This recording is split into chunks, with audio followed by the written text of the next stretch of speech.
I never thought my own son would turn against me, not after all the time and love I poured into his life.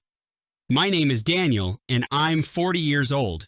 My son, Trevor, is 15. He used to be my little shadow. Whether we were racing toy cars on the living room floor or working on model airplanes, it always felt like we were in our own world together. Things changed the day I discovered my wife Kelly was having an affair. We'd been married for over a decade, and I had no clue she was slipping away until I noticed that she guarded her phone like a priceless relic.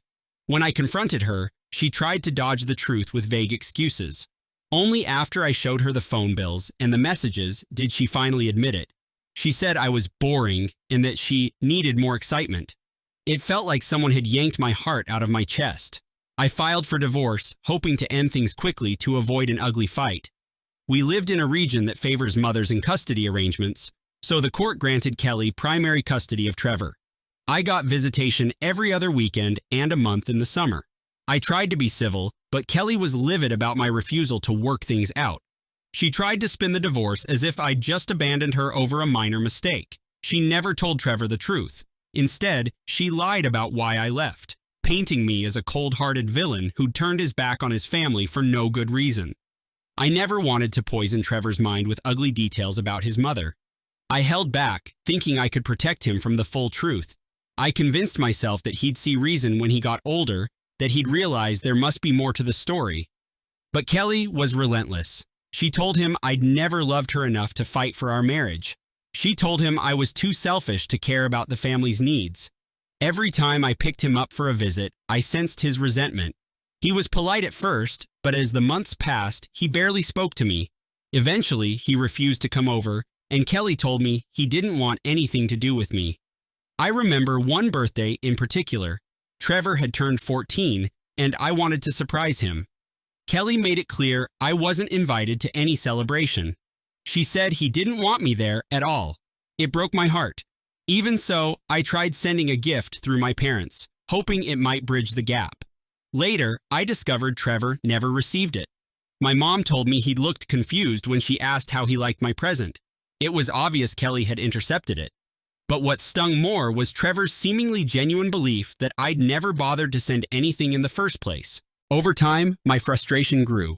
My calls went unanswered, and my texts sat in the void. Letters I mailed to him were never acknowledged. He had every reason to think I'd washed my hands of him, even though I kept paying child support, never missed a deadline, and did everything the court required. I didn't want to drag Trevor into the bitter details, but I also hated that he saw me as a traitor. Finally, after nearly 2 years of estrangement, he agreed to meet me at a local burger place. He stepped inside, spotted me in a corner booth, and approached with a mix of anger and uncertainty in his eyes. He hardly looked at me as he sat down. His first words were, "Why didn't you even try to fix things?" His voice trembled with resentment. I felt a stab of guilt. I told him I had my reasons and that the situation was more complicated than he realized. He demanded to know what could be so complicated. I looked at his face, saw how lost he was, and decided I couldn't hide it any longer. I said, "Your mother was having an affair," and watched his eyes widen. He froze like he was trying to process a language he didn't speak. He insisted I was lying. He said his mother had told him I left because I was bored and restless, that I'd fallen out of love with her. I stayed calm and said I had proof. I told him I'd show him the phone records and text messages, but only if he really wanted to see them. He bit his lip and shook his head. Then, almost as if he wanted to catch me bluffing, he shrugged and told me to bring whatever evidence I had next time. He left without touching his burger. I spent that night digging out the old folder I'd kept in the back of my closet. It held the phone records, copies of the explicit texts I'd discovered, and the letter I'd written Kelly the day I filed for divorce.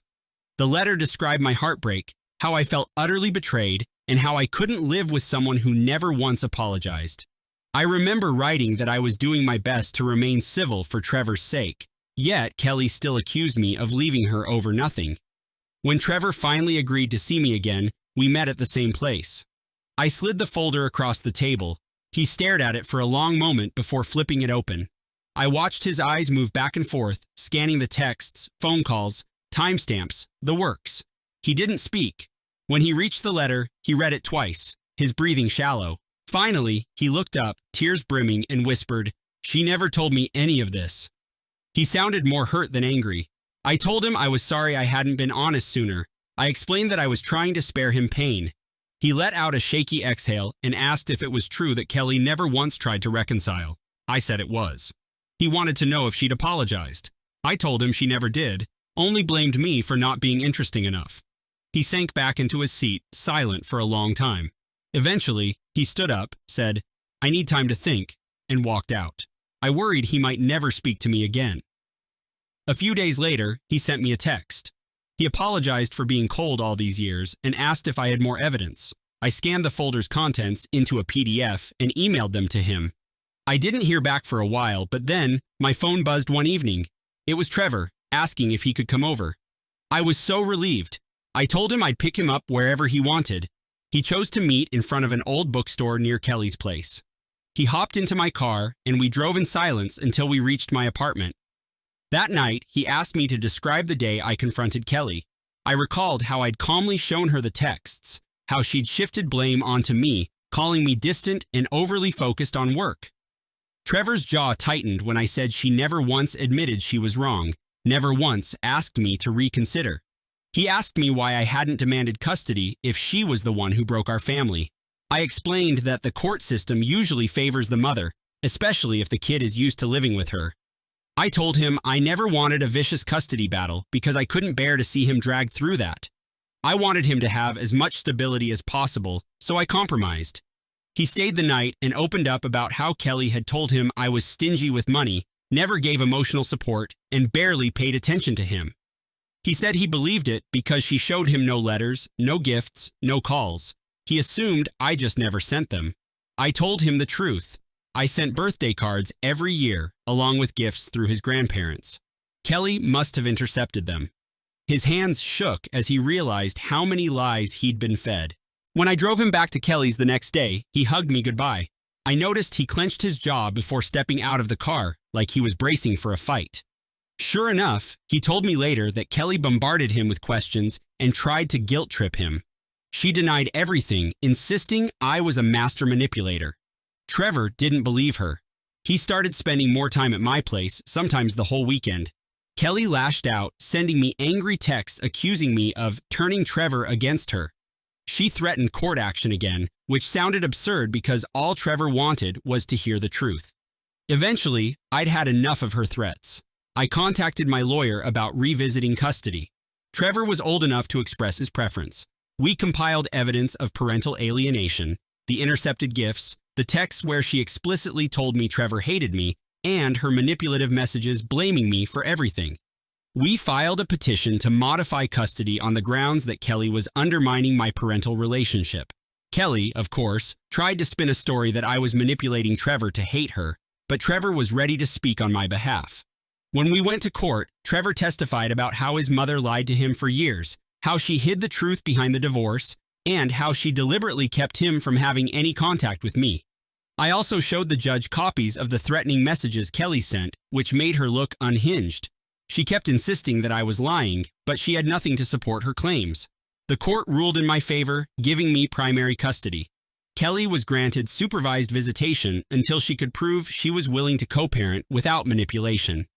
She lost it in the courthouse hallway, screaming that I was ruining her life. Trevor stood by my side, stone-faced, while security led her away. On the ride home, Trevor said he felt conflicted.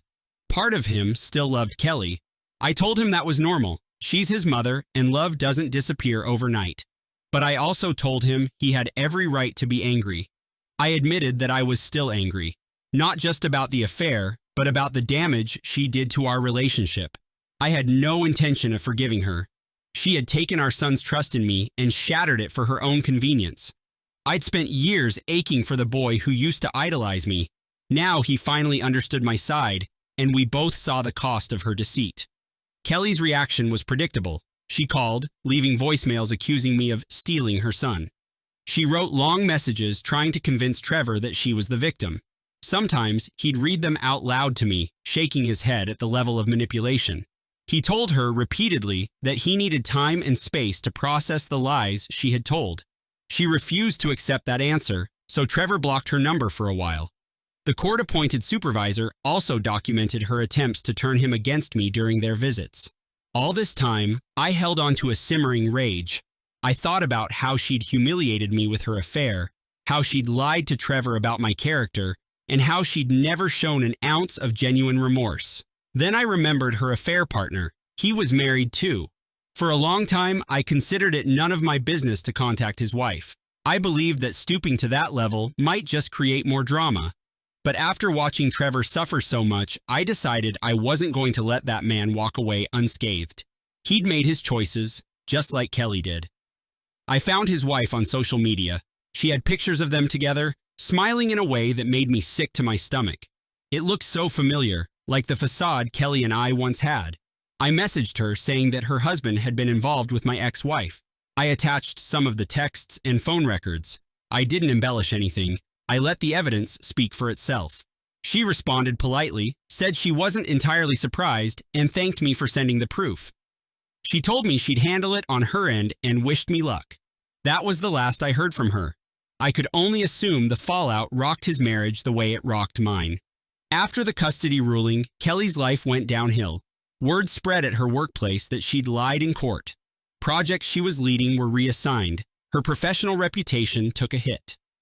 Her own parents found out about her manipulations and apologized to me for believing her side at first. They admitted she'd always spun stories to avoid responsibility, but they never imagined she'd go so far as to weaponize Trevor's love.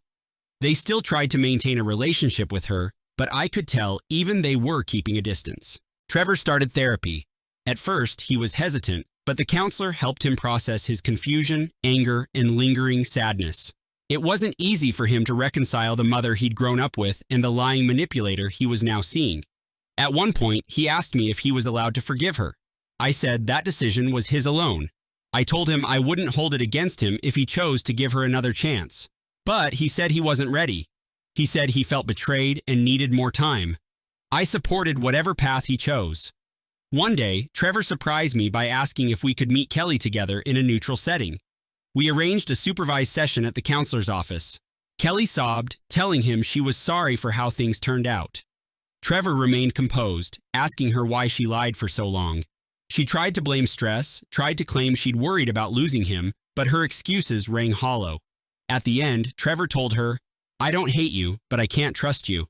I saw the shock register on her face. She'd likely hoped for a tearful reunion. When we left, Trevor looked conflicted but also determined, like a weight had been lifted. He told me he still loved her in some way but didn't see a path to trust her again. I said I understood and that however he decided to handle his relationship with her, I'd back him up. I had no pity left for Kelly. I wanted her to feel every consequence of her betrayal. She was the one who'd chosen to cheat. She was the one who spent years lying about me. In my eyes, she'd done nothing to earn my forgiveness. Over the next few months, Kelly's behavior pushed the court to extend the supervised visitation. She showed up late, argued with the supervisor, and tried to slip in negative comments about me whenever she could. It all went into the record. My lawyer kept me informed. The judge noted that Kelly refused to cooperate, so there was no reason to lift the restrictions.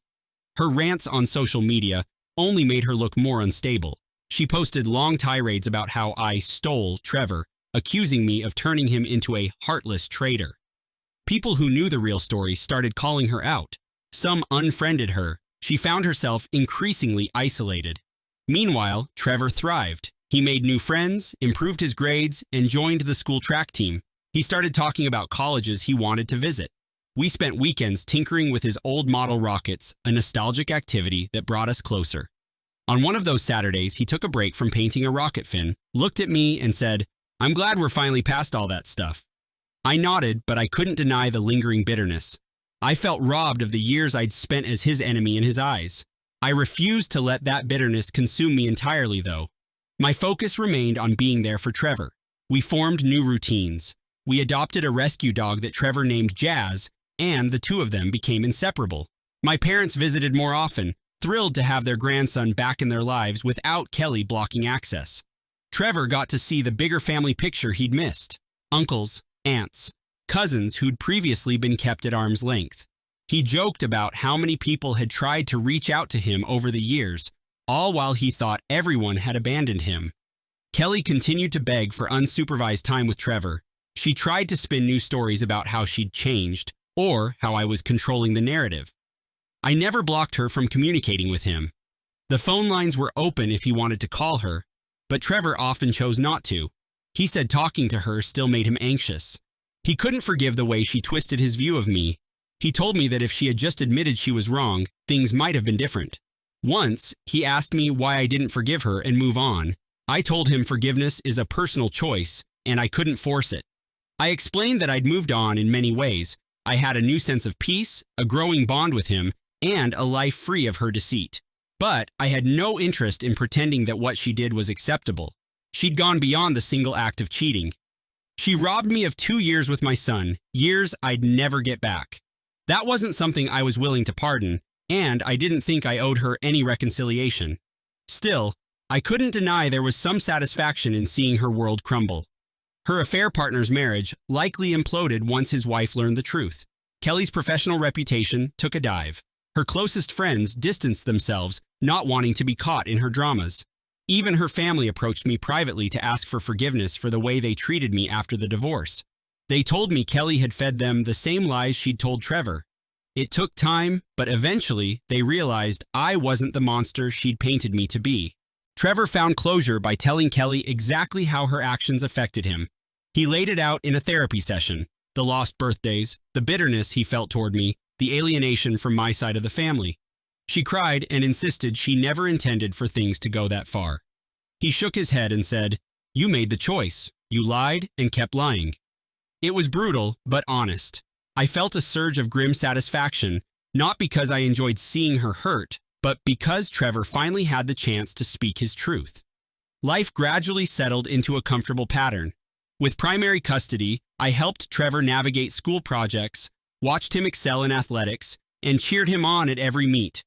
My parents visited often, showering him with the affection they'd been saving up. Kelly's role became minimal, limited to supervised visits that Trevor sometimes chose to skip if he felt too stressed to see her. The court reviewed the arrangement every few months, and each time, they extended it because Kelly never showed true cooperation. One evening, as Trevor and I were sharing a pizza, he said he was finally at peace with everything. He recognized that Kelly was still his mother, but he had no illusions about who she was. He appreciated that I never stopped trying to contact him, even when he ignored me. He said, "You had every right to give up, but you didn't." I told him I could never give up on him. We might have lost precious time, but I intended to make the most of every day we had going forward. Not long after, Kelly tried one last desperate tactic, sending me a lengthy email stating she had new evidence that I'd coerced Trevor into lying in court. I forwarded it straight to my lawyer, who advised me to ignore her. She threatened a lawsuit, threatened to expose me to the community, but had nothing to back up her words. She was flailing, and everyone, including Trevor, saw it. He shrugged it off, saying, "That's just mom being mom." He wasn't even upset, more annoyed than anything. My own anger never fully vanished, but it turned into determination to be the best father I could be, to fill our home with trust and honesty, and to never allow lies to fester again. I kept copies of everything as a reminder of how far we'd come. Trevor eventually concluded that people like Kelly don't just change because they're caught. They have to want to change, and she clearly didn't. When she realized I wasn't going to buckle or soften, she finally fell silent. Today, Trevor is focused on his next chapter. He talks about college and future plans, and I'm saving every penny to help him get there. He wants to study engineering, something that feels symbolic given how he once loved to build things with me. It's like he's channeling all that frustration and creativity into a positive goal. Every now and then, he mentions his mother, wondering if there'll ever be a time he can talk to her without feeling that wrenching ache. I tell him maybe, maybe not. It's a process. He doesn't owe her a clean slate. She made her bed, and now she's lying in it. I can't say I found it in my heart to forgive Kelly. I doubt I ever will. That might make me sound harsh, but betrayal and manipulation aren't things you brush off with a polite apology, especially not when they drive a wedge between a father and his child. My revenge, if you can call it that, was letting the truth speak for itself. It cost her my son's trust, her professional credibility, and the comfortable life she once had. I did eventually show her affair partner's wife the proof of his infidelity, so he faced the fallout too. I have zero regrets about that. If Kelly were a better person, she would have admitted her mistakes. She would have tried to help Trevor heal instead of feeding him more lies. Instead, she fought tooth and nail to keep him in the dark. She failed. Now Trevor sees her for who she is, and our relationship is stronger than ever. That, to me, is a victory worth savoring. Sometimes, when I see Trevor concentrating on a new project or cracking jokes with my parents, I think about all we nearly lost. Kelly tried to steal those moments from both of us. I won't pretend there's some tidy bow on the whole situation. Life is messy, and some scars don't fully fade, but at least my son knows I love him. At least he understands the truth behind our fractured family. That's all I ever wanted. Kelly can keep her bitterness. She earned it. Trevor occasionally wrestles with the question of whether to cut Kelly out entirely or maintain some minimal contact. The court allows supervised visits, but he's not obligated to go if he doesn't feel up to it. Sometimes he's curious, sometimes he's angry, sometimes he's indifferent. I support him either way. My role is to be there for him, not to push him toward decisions that might hurt him more. He's come a long way since that first shaky meeting in the burger place. He once asked if I truly believed people like Kelly could love anyone but themselves. I told him I don't know. Maybe she does love him in her own broken way, but she loved herself more. That's why she cheated, lied, and never apologized. That's why she kept spinning stories instead of setting him free with the truth. He seemed sad at first, but then he nodded. Accepting that your parent is flawed, sometimes deeply flawed, isn't easy, but it's part of growing up. I look back and realize how close I came to losing Trevor forever. I'm grateful I found the courage to lay everything out, even though I dreaded hurting him. Kelly's betrayal extended beyond me. She betrayed Trevor too, by using him as a weapon. That's not something I can forgive. And I'm okay with that. I don't need to reconcile with her to have peace. My peace is found in knowing the truth prevailed, and my son is by my side. If there's one lesson this entire mess taught me, it's that silence can be just as destructive as lies. I stayed quiet because I thought I was protecting my child. In reality, my silence became a weapon Kelly used against me. The moment I finally spoke up, everything changed. It was painful, but it broke the spell she'd woven around him. Now he sees the situation clearly. We lost time we can never get back, but at least we're moving forward without any illusions. Kelly tried to break me by turning Trevor against me, but all she managed to do was show me how important it is to fight for what really matters. When Trevor realized the truth, she lost the power she once had. She tried using the court system to bully me, but the evidence spoke louder than her hollow accusations. She tried to sway public opinion with sob stories, but people found out who was really lying. In the end, she stands alone, forced to live with the consequences of her own choices. Trevor and I, on the other hand, have rebuilt our bond brick by brick. We don't talk much about Kelly's affair anymore. We focus on what's ahead. He knows I won't lie to him. He trusts me to tell him the truth, even when it's difficult. That trust was hard-won, and I don't take it for granted. Whenever I see him succeed, whether it's in school or sports, I feel a wave of pride knowing that we overcame all that poison Kelly tried to drip into his ears. He still has the folder of evidence I gave him. Sometimes he says he reads through it to remind himself how easily he can be deceived if he only listens to one side. It hurts him to think of how many years he spent hating me, but I tell him not to dwell on the past. We can't change it. We can only learn from it. Kelly's lies, her betrayal, and her refusal to take accountability all serve as a cautionary tale for him. I wish he didn't have to learn that lesson at such a young age, but life doesn't always give us gentle lessons. To this day, Kelly hasn't offered a genuine apology. She's tried to cover her tracks with crocodile tears and claims of misunderstanding, but Trevor's not buying it. As for me, I'm done with her games. She crossed a line when she weaponized my son's love against me. I won't forgive that. My revenge is letting her stew in the reality she created. If she wants to know why her own son doesn't trust her, she can flip through those messages and see her own words. That's on her. Now, every time I see Trevor smile, I'm reminded that we survived. He's safe under my roof, free from the manipulations that once warped his view of me. Kelly's attempts to regain full custody have all failed because the court sees how unhealthy her influence can be. Trevor's voice carries weight, and he's spoken loud and clear. He doesn't want to live with a parent who spent years lying to him. I back him up 100%. Sometimes people ask if I ever regret not trying to salvage the marriage. My answer is always no. A relationship without trust isn't worth saving. I didn't end things lightly. I ended them because Kelly gave me no reason to believe in her. Cheating was bad enough, but the real betrayal was what she did afterward, dragging our son into a web of deceit. That was the final nail in the coffin. Even if she came crawling back with an apology, I wouldn't give her the time of day. Trevor and I live our lives without the shadow of her manipulations. He's a bright kid with big aspirations, and I'm here to encourage him in every step. If Kelly ever truly changes and proves it, that's between her and Trevor, but I have zero obligation to open that door again. She slammed it shut the moment she decided to use my son as a tool for her revenge. I'll never forget how he looked at me like I was a monster, all because of her lies.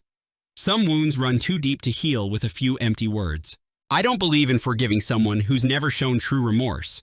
Maybe that makes me harsh, but I can live with that. The best revenge is living well and raising Trevor to understand he deserves honesty and respect in all his relationships. He learned that lesson the hard way, and I believe it will guide him in the future. As for Kelly, she made her bed long ago. I'm just the man who refused to keep quiet about the truth. My conscience is clear. My son is finally where he belongs, and that's all that matters.